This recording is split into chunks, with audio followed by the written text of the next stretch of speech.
यार ठीक हो जाएगा। ईश्वर पे भरोसा रख यार। ईश्वर ने तो डाला है इधर, अब केस चलेगा, कब बाहर निकलेंगे कुछ हो जाएगा। दे तो सरदार बहादुर, रोटी खा लो। जेंटलमैन कह दिया यार, ना गर्मी सह पा रहा ना मच्छर। लो, एक मच्छर तो मारा सरदार जी ने। सरदार जी क्या देख रहे हो? अपना ही खून देख रहा हूं भाई। मच्छर भी तो अपने ही है। हाँ, अपने ही तो अपनों का खून चूसते हैं भाई।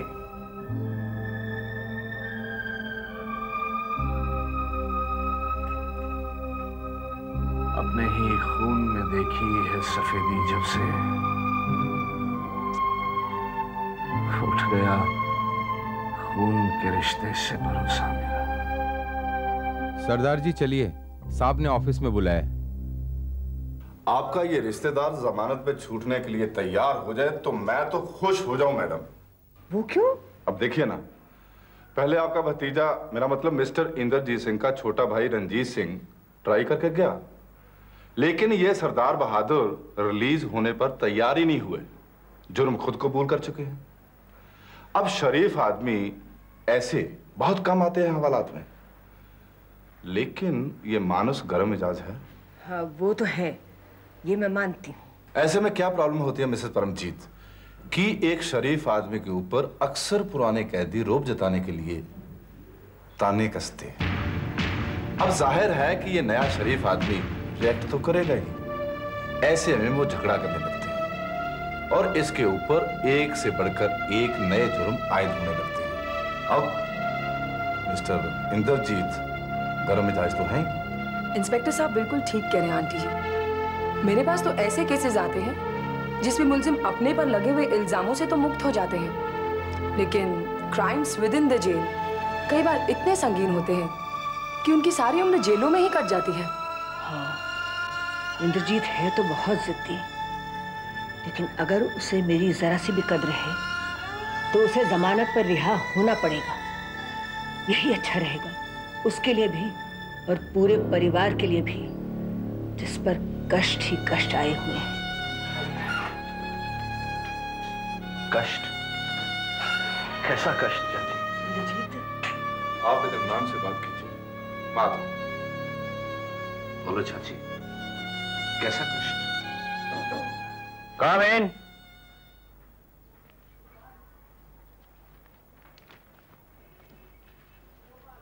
Coffee sir.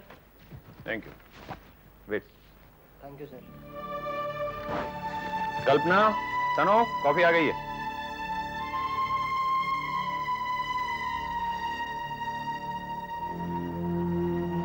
राकेश, मुझे नहीं लगता है कि हमें यूं घर छोड़ के आना चाहिए था। क्यों? अब तुमने जबरदस्ती इतनी की कि आना पड़ा।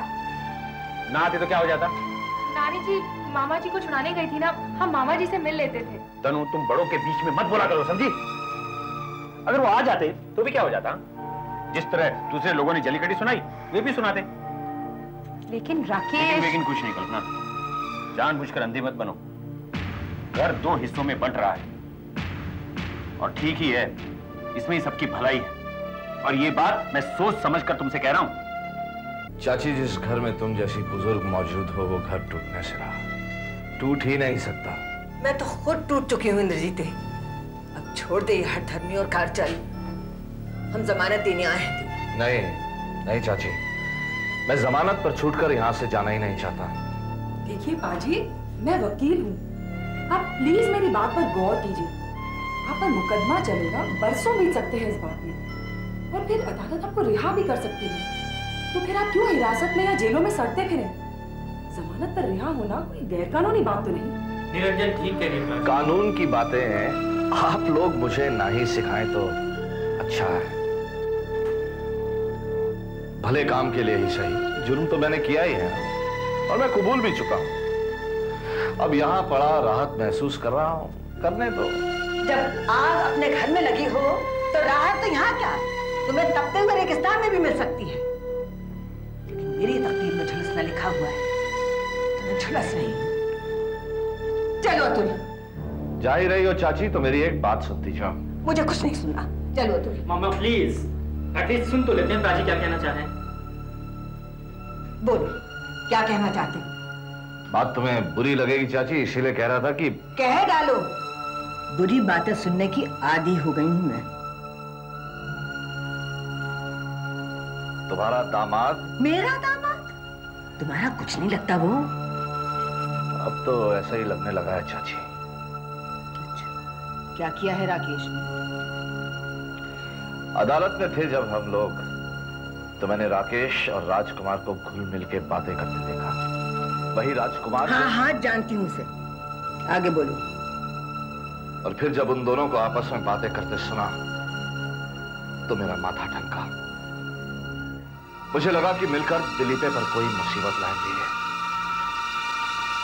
और फिर वही हुआ चाची जैसा तुमने बताया। नहीं जानता था कि दोनों मिलकर मेरे खिलाफ भी साजिश कर रहे हैं। साजिश? कैसी साजिश? चाची गिरफ्तार मैं राजकुमार की शिकायत पर ही हुआ। राकेश का कहना है कि राजकुमार ने अपनी तरफ से तुम्हारे अगेंस्ट कंप्लेंट लॉन्च कराया था। ये सब कहने की बातें हैं चाची, सब कहने की बातें हैं। राकेश अपनी खुदगर्जी के लिए क्या कुछ नहीं कर सकता। दिलीप और रंजीत अगर आपस में मुकदमा लड़ रहे हैं तो उनका निजी स्वार्थ नहीं है कोई। लेकिन राकेश सिर्फ रुपए की लालच में इस मुकदमे में कूद पड़ा है। राजीव, आपको शायद मालूम नहीं कि कल्पना देवी ने राकेश भाई को अपने बिहाफ में केस लड़ने की अथॉरिटी नहीं दी है। कोई अथॉरिटी नहीं है, दी है तो दे देगी। वो जबरदस्ती करेगा, तेरी बहन दे देगी। क्या कहना चाह रहे हो? मैं कहना चाहता हूँ ये चाची कि राकेश ने अपनी औकात एक मच्छर के बराबर भी नहीं दिखाई है। एक मच्छर भी जब आपका खून चूसने के लिए आप पर ऐलाने जंग करता है तो कम से कम आवाज करता है। लेकिन राकेश ने तो छुरा घोपा है चाची, वो भी पीठ। बस यही कहना चाहता हूं। अब तुम जाना चाहती हो तो बेशक जाओ।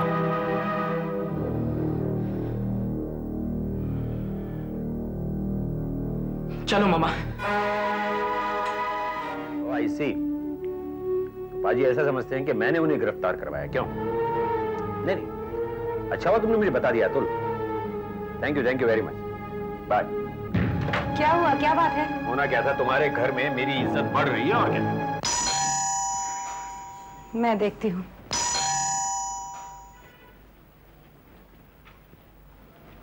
जी फरमाइए। मिस्टर राकेश सिंह। आपको कोई? आइए mister Rajkumar. Oh, Mr. Rakesh. I was expecting you.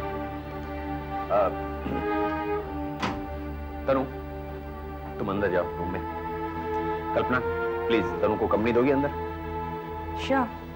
कम तनु। आइए, बैठिए। पर भाई अब क्या लेंगे? बियर चलेगी? It's quite chilled also. Mama, police station में जो कुछ भी हुआ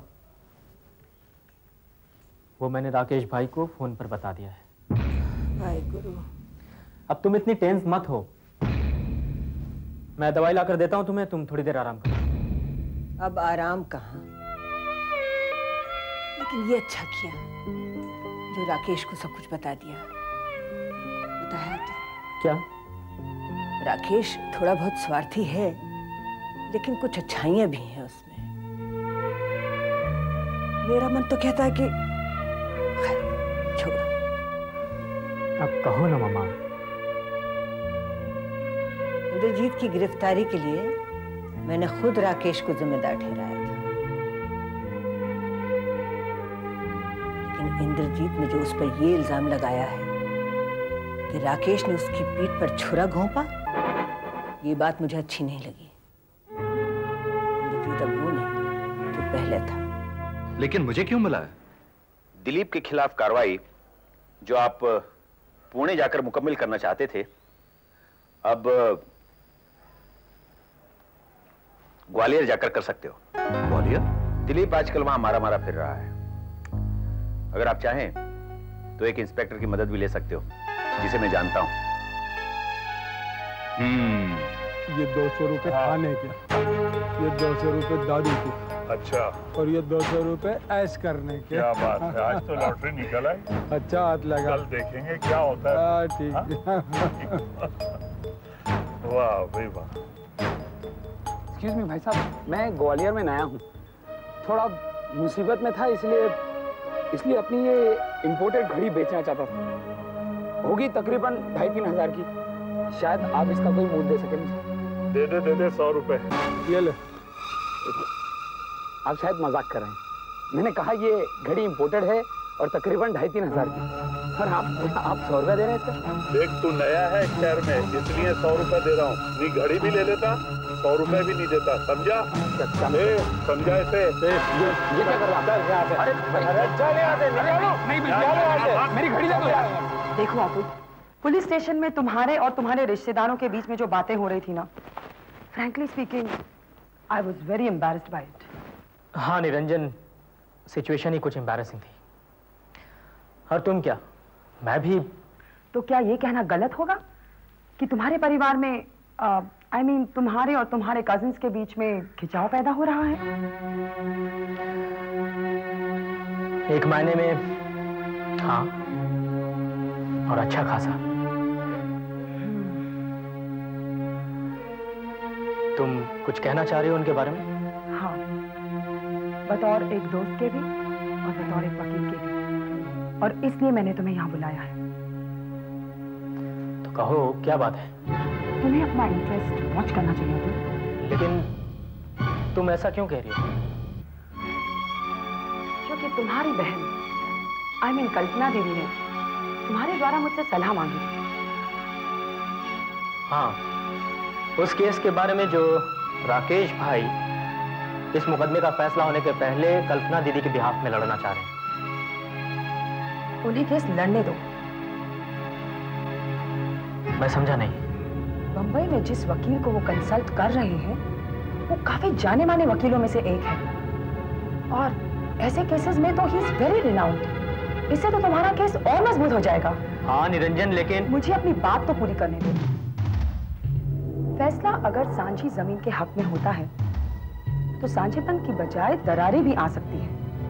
तुम्हारे कंस्ट्रक्शन में तुम्हें अड़चनें भी आ सकती हैं। जमीन का तुम्हारे पिता के नाम में होना ही तुम्हारे फैमिली के इंटरेस्ट में है। ठीक है निरंजन, तो मैं अभी दीदी से जाकर मिलता हूँ। वो आज की रात दिल्ली जा रही हैं बॉम्बे की फ्लाइट पकड़ने के लिए। ऐसा ही करो। और याद रखने वाली बात यह भी है कि चाहे झूठी गवाहियों का सहारा क्यों न लिया गया हो, केस दिलीप और रंजीत ने भी अपने फैमिली के हित में अच्छा खासा बना रखा है। होने को तो फैसला उनके हक में भी हो सकता है ना? नहीं निरंजन, मैं ये नहीं होने दूंगा, ना मैं और ना ही कल्पना दीदी। ओके?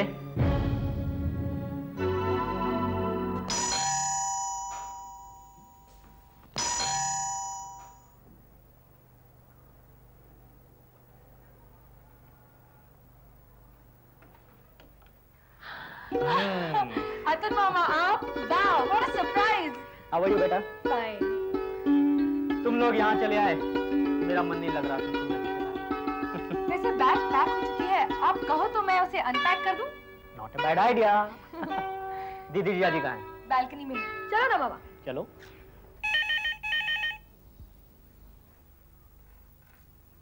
हेलो, कौन? दिलीप बेटा बोल। ये क्या बड़ी चाची, जब भी मैं फोन करता हूँ आप ही फोन उठाती हैं। कोई और घर में नहीं है क्या? तो बेटा बाद में फोन करना, इस वक्त तुम्हें घर में अकेले। नहीं चाची प्लीज फोन मत रखिए। आप रंजीत चाचा को जल्दी ग्वालियर भेज दीजिए। कोई और अनर्थ हो गया क्या? नहीं बड़ी चाची, कोई अनर्थ नहीं हुआ।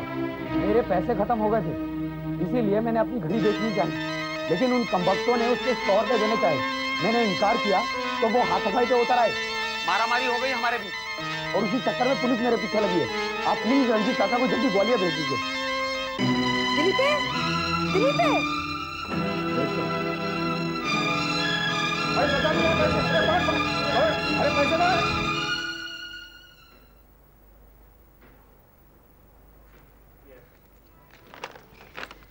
अतुल, तुम्हारे कहने पर तुम्हारे जीजा को मैं अपने बिहाफ पर केस लड़ने की अथॉरिटी तो दे रही हूँ, but I might as well warn you, इस सूरत में कि केस हम लोग जीत जाते हैं, हमारे बीच झगड़े भी हो सकते हैं।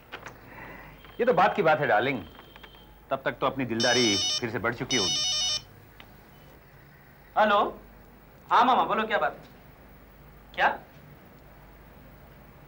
दिलीप मुसीबत में है? क्या दिलीप भैया मुसीबत में है? क्या हुआ मामा? हाँ ठीक है, मैं देखता हूँ रंजित कहाँ है। क्या हुआ? दिलीप ग्वालियर में किसी मुसीबत में फंस गया है। Oh no.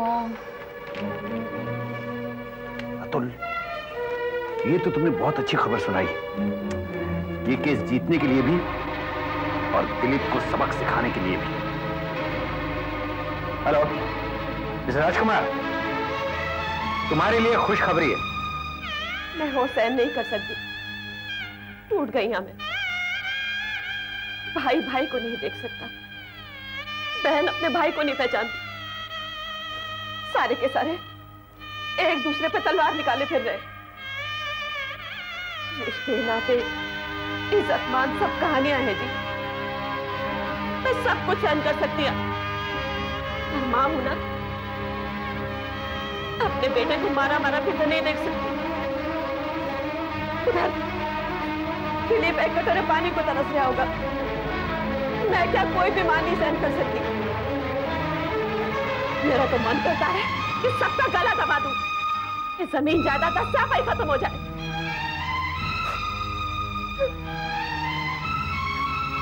तुझे कुछ बोलते क्यों नहीं?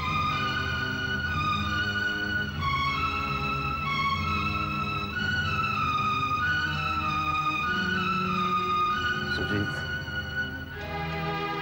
मैंने हमेशा चाहा कि घर का बड़ा होने का हक अदा करूं, और किसी हद तक मैं इसमें कामयाब भी हूं। मैं ये नहीं कहता कि मुझे फल नहीं मिला, फल मिला, इज्जत मिली मुझे, तुम्हें, हमारे बेटे को। जानती हो कैसे? मुझे ये सलाखें मिली जेल की, जिल्लत मिली तुम्हें दिलीप को, और वो भी अपने रिश्तेदारों से। तो तू कहती है कि मैं जेल से बाहर आ जाऊं, मैं क्या करूंगा मैं?